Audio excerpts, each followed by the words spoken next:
Welcome to What If It All Goes Right, the podcast where we flip the script on obstacles and turn them into opportunities. I'm Angela Gargano, 6-time American Ninja Warrior, Miss Fitness America, keynote speaker, and someone who knows firsthand what it's like to face setbacks and wonder, is this for me? I've torn my ACL on national television, worked the 12-hour overnight shifts as a biochemist, and battled my own doubts about how to chase my goals while juggling life's chaos. But through it all, I've learned one powerful truth. It's not about avoiding challenges, it's about how you view them. The difference between success and staying stuck, it's all in your mindset and what you do next. This podcast is here to remind you that every single person you admire has faced obstacles. The real magic happens when you decide to see those hardships as stepping stones to something greater. Each week, we'll dive into powerful stories and practical tools and mindset shifts to help you take control of your life and ask the big question, what if it all goes right? You'll leave each episode empowered, inspired, and equipped with the actionable steps to create the life you've been dreaming of. Because the truth is, you're stronger than you think, and your obstacles are just opportunities in disguise. Let's rewrite your story together. Get ready to feel inspired, take action, and see what happens when you start asking, what if it all goes right? Hey there, and welcome back to What If It All Goes Right, the podcast where we break through the doubts, push past the impossible, and create momentum in every part of our lives. Today, we're going to dive into part 6 of the What If It All Goes Right series, and this one is a big one. And now let's do a quick recap of where we've been so far. And if you haven't listened to these other parts of the series, I highly suggest you go back. This is going to really blend and works together. So R was we recognized and felt our emotions. We didn't brush them under the rug. We gave them space, but we didn't let them define us. We've identified what we can actually want and what we have control of.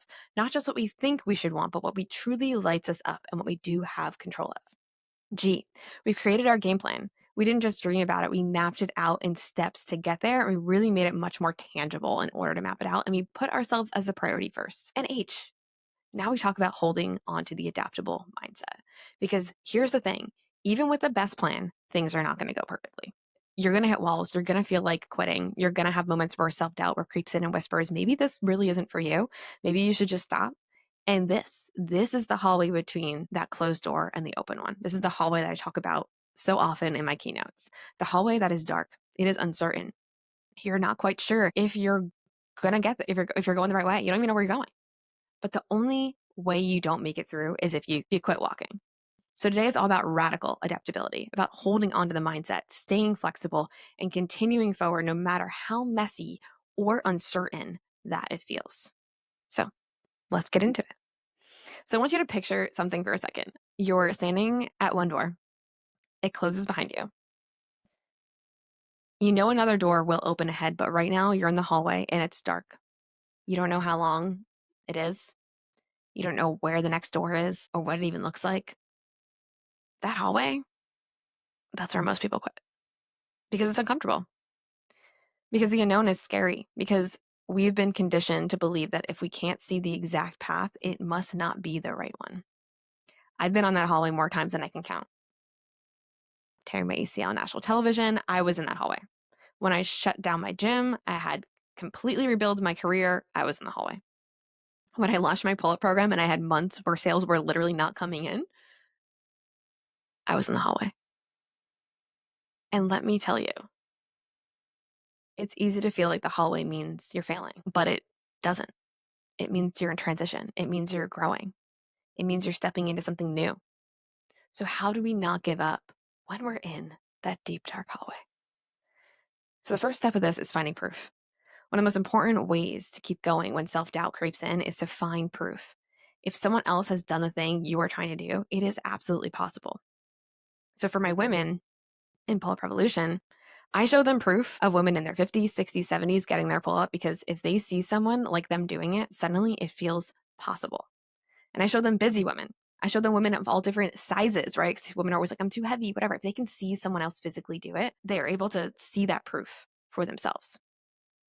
For corporate leaders, if you're facing massive restructuring at work, find someone who has navigated change successfully before and look at how they adapted and pushed through it. For you, think back to a time when you thought something was impossible, but you did it. You've already proven to yourself that you can handle challenges. You've already pushed through things that you thought would break you. You have proof that you are capable of adapting and moving forward. I want you to write down that proof. For me, when I came back from my ACL, what really was so helpful was going online and Googling, because, my doctor was like, you're not going to be able to come back from this ACL tear. This is a career-ending injury, blah, blah, blah, blah, blah. And I was like, I'm just going to Google and go online and see if there's anyone else who came back from this. And I started reading stories from football players and all sorts of different athletes who not only came back, but came back and had their strongest year.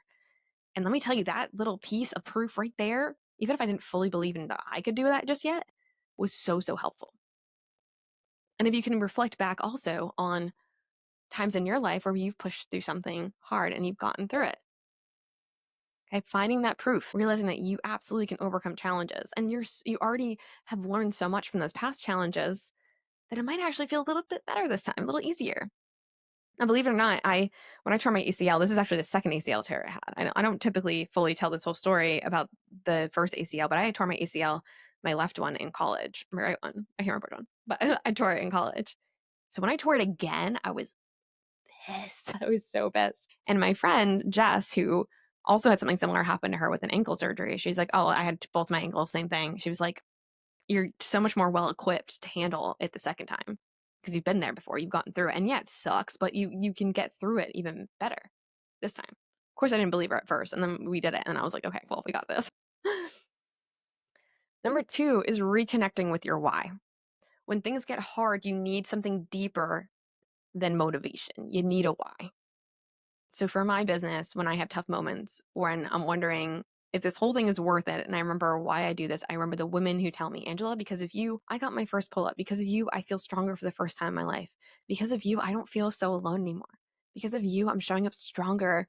My husband is telling me how I'm showing up and I'm glowing with confidence. I'm like, that's why I do this. For you, if you're in a tough season, ask yourself, why am I doing this? Is it for freedom you want in life? Is it for the impact you want to make? Is it to prove to yourself that you can? Is it for your family?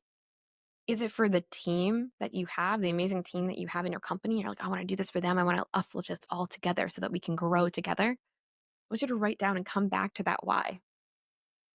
And make sure you keep it visible, because your why is what keeps you moving when motivation fades. I'm going to say it again, because your why is keeping you moving when your motivation fades. You cannot rely on motivation for the stuff that you're doing. You're not always going to be motivated. Yes, you're going to have days where you're like so motivated, everything's great. But when motivation isn't there, what is going to keep you moving forward? What is going to keep you consistent? What is going to keep you going? You got to come back to your why. And step 3, I want to go through this confidence formula. And I've used this confidence formula in my workshops that I've hosted for pull-ups. I use it in my keynote speaking. But confidence isn't something you just magically have. Okay. Some people say to me, Angela, how are you so confident? I'm like, girl, am I confident? It's something you build. And the only way you're going to build it is by taking action, by trying, by learning, by adapting. So in order to use this confidence formula, in order to keep going when you're in this dark hallway in between, when you can't see the light and you have no freaking idea what to do, going through what we just said above, you're going to borrow that belief. You're going to find someone who has done it before and remind yourself, if they can do it, I can literally do it too. You're going to continue to always break it down in those little pieces, step by step, for confidence, right? If you're, again, trying to think of this whole full end goal, it's going to be super overwhelming. Can you think of that first step that you can do today? Something super simple that you can do to give you that little boost that you might need by trying. Visualizing it, picturing yourself already succeeding at it, feeling what that feels like. Again, we go through that in the other steps.